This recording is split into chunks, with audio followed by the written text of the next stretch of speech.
Baiklah, bismillahirrahmanirrahim. Assalamualaikum warahmatullahi wabarakatuh.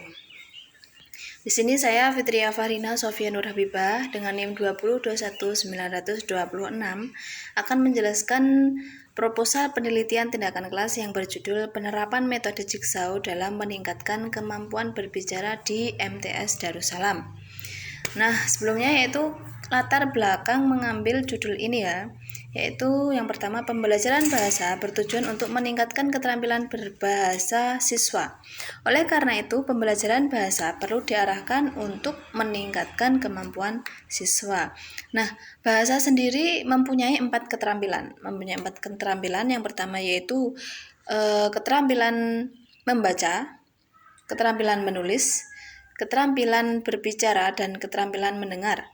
Maharatul kitabah, maharatul qiraah, maharatul istima', dan maharatul kalam. Nah, di sini yang akan saya ambil yaitu adalah maharatul kalam.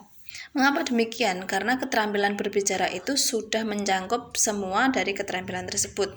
Ada kalanya keterampilan berbicara itu juga bersinambungan dengan keterampilan membaca, juga keterampilan mendengarkan. Seperti itu. Jadi, keterampilan berbicara perlu dimiliki oleh setiap orang, khususnya peserta didik.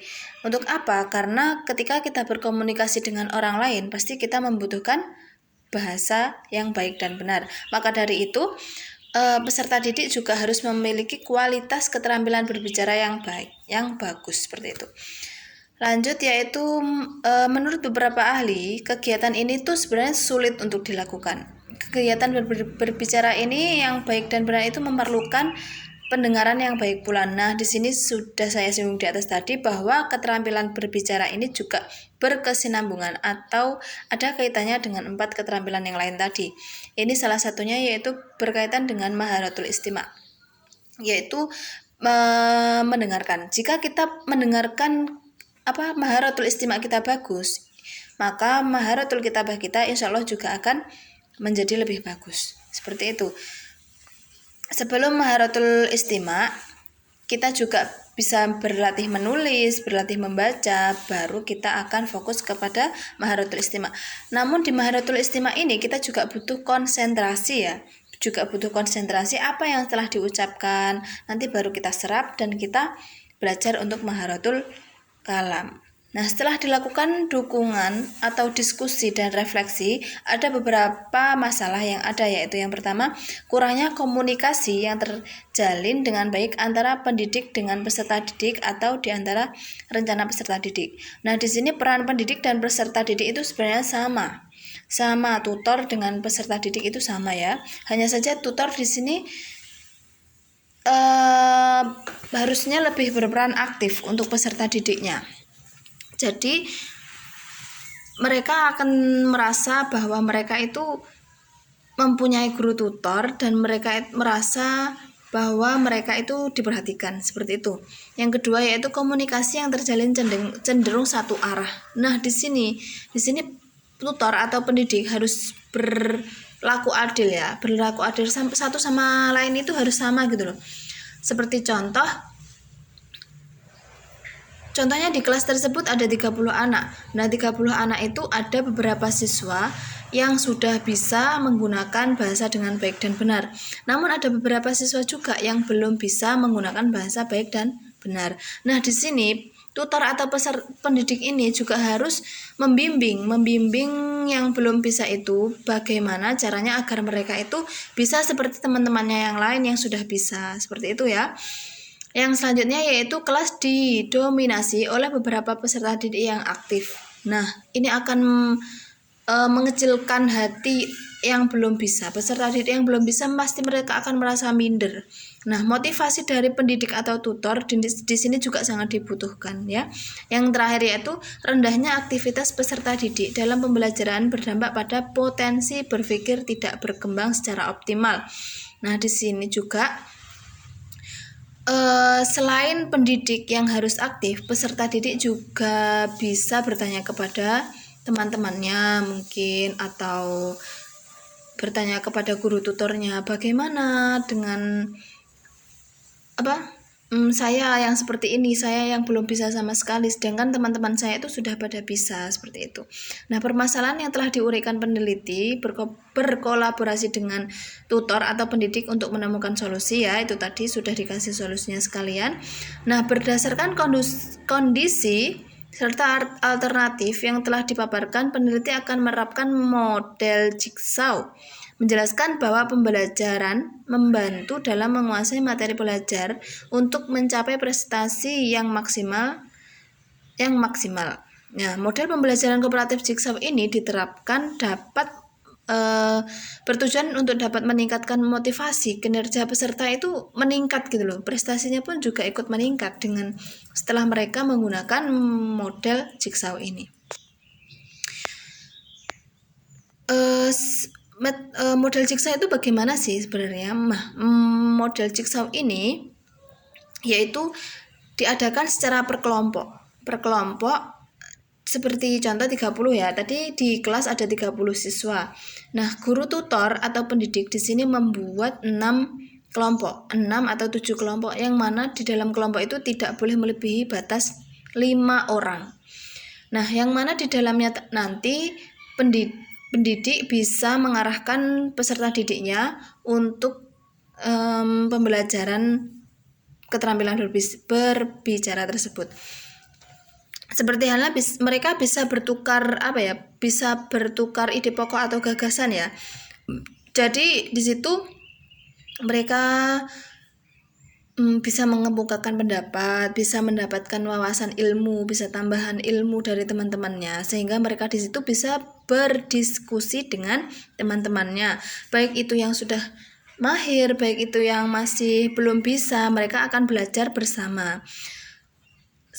Kalau di dalam kelas 30 anak itu mereka mesti akan terasa minder karena sudah ada teman saya yang pasti akan mengacungkan tangan, pasti mereka sudah punya pikiran untuk menjawab, pasti mereka seperti itu, sehingga yang tidak bisa itu tidak punya kesempatan untuk mengutarakan pendapatnya. Lah, harapannya diadakan model jigsaw ini mereka bisa berbicara sepemikiran dengan kelompoknya sebelum mereka presentasi ke depan, seperti itu.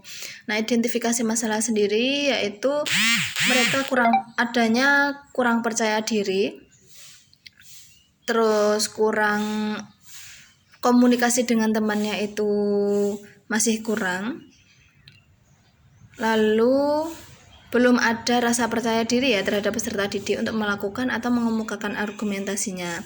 Sulitnya peserta didik dalam berinteraksi dengan teman lainnya. Nah, berdasarkan identifikasi masalah, maka dalam hal ini permasalahan yang dikaji perlu dibatasi. Pembatasan masalah ini bertujuan untuk memfokuskan perhatian pada penelitian dengan memperoleh kesimpulan yang benar dan mendalam pada aspek yang diteliti. Rumusan masalah saya ambil 2, yaitu bagaimana penerapan metode pembelajaran jigsaw, dan yang kedua bagaimana pengaruh metode pembelajaran jigsaw. Untuk tujuan masalahnya yaitu juga 2, untuk mendeskripsikan penerapan metode, dan yang kedua yaitu untuk mendeskripsikan pengaruh metode pembelajaran. Yang selanjutnya yaitu kajian pustaka, landasan teori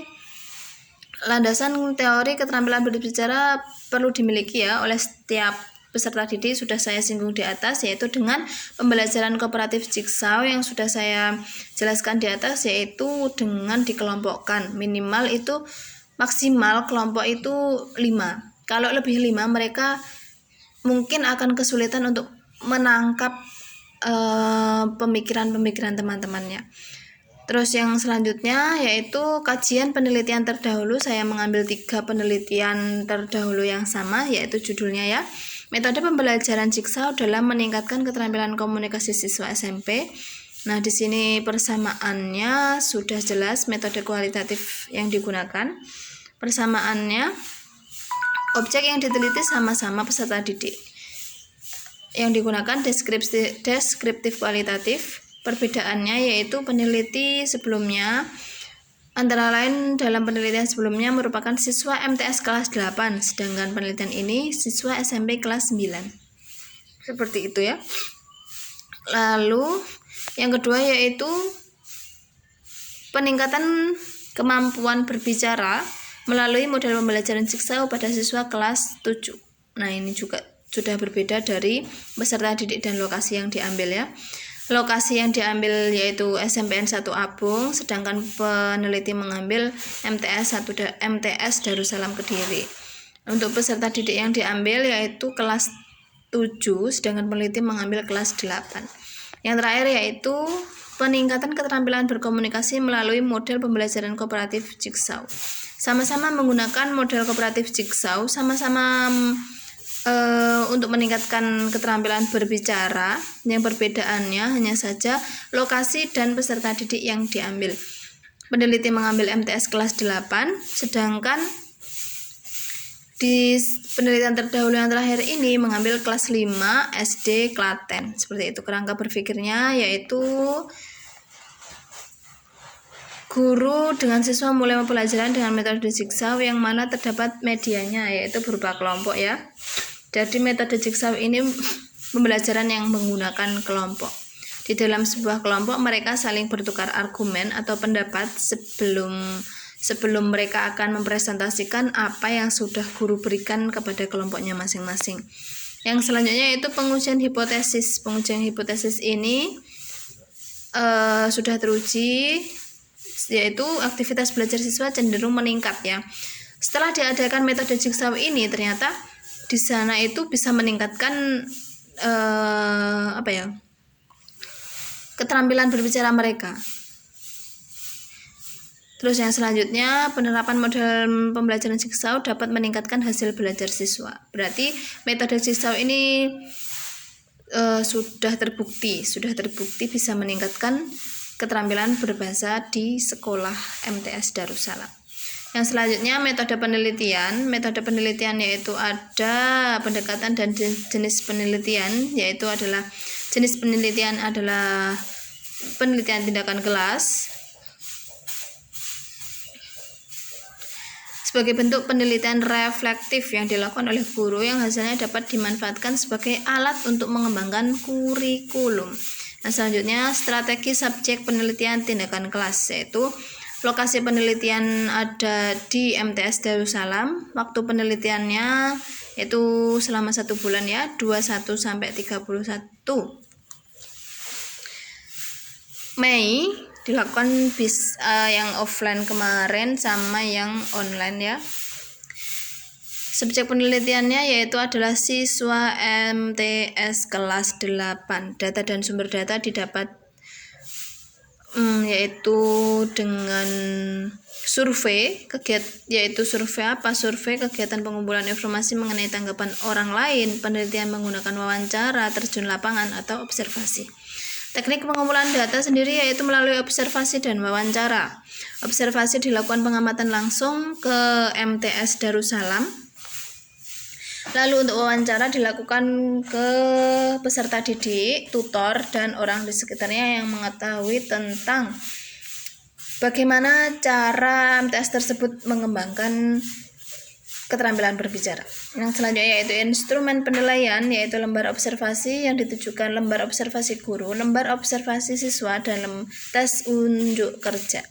Yang selanjutnya teknik analisis dan indikator keberhasilan. Teknik analisis data dalam penelitian tindakan kelas ini meliputi teknik kuantitatif dan kualitatif. Kuantitatif sendiri untuk apa? Untuk menjelaskan hasil tes berbicara dengan pembelajaran kooperatif model Jigsaw ini pada siklus 1 dan siklus 2. Nah, sedangkan sudah dijelaskan rumusnya seperti yang tertera di dalam proposal. Nah, sedangkan data kualitatif itu meliputi observasi, wawancara, survei, sehingga hasil penelitian ini bisa dijabarkan dengan jelas dengan metode data kualitatif ini. Indikator keberhasilan dalam penelitian tindakan kelas ini adalah keterampilan berbicara siswa dikatakan meningkat jika ketuntasan belajar siswa mencapai 80%. Seperti itu. Nah, selanjutnya yaitu prosedur penelitian dilaksanakan dalam 2 siklus ya, yaitu siklus 1 dan siklus 2. Untuk mendapatkan gambaran awal pelaksanaan pembelajaran keterampilan berbicara, peneliti melakukan kegiatan survei Jadi peneliti melakukan kegiatan survei lapangan untuk mendapatkan data awal ya, hasil awalnya itu bagaimana. Terus yang kedua, hasil wawancara dengan guru menyebutkan bahwa separuh dari mereka itu sudah bisa menerapkan keterampilan berbicara, namun separuh dari mereka itu masih perlu untuk dibimbing lagi. Yang selanjutnya yaitu pengamatan. Pengamatan peneliti terhadap proses pembelajaran berbicara yang dilakukan guru. Kenyataannya di lapangan bahwa siswa yang tidak mau tampil di depan kelas dikarenakan siswa kurang percaya diri. Mereka kurang pede lah dengan apa yang ada di diri mereka, tentang pengetahuan, tentang bahasa. Mereka masih belum punya percaya diri untuk mengutarakan semuanya. Dan juga siswa malu dan takut salah berbicara. Kurangnya minat dan bakat untuk berlatih berbicara menyebabkan siswa tidak mau tampil di depan kelas. Jadi di sini peran tutor benar-benar sangat diharapkan ya. Untuk para tutor silahkan dibimbing peserta didiknya dengan baik. Semoga dengan kita membimbing mereka, kita juga akan mendapatkan wawasan ilmu yang bermanfaat. Mungkin cukup sekian dari saya, ada kurang lebihnya mohon maaf. Ihdinas siratal mustaqim, akhiran ma'an najah lakum. Wassalamualaikum warahmatullahi wabarakatuh.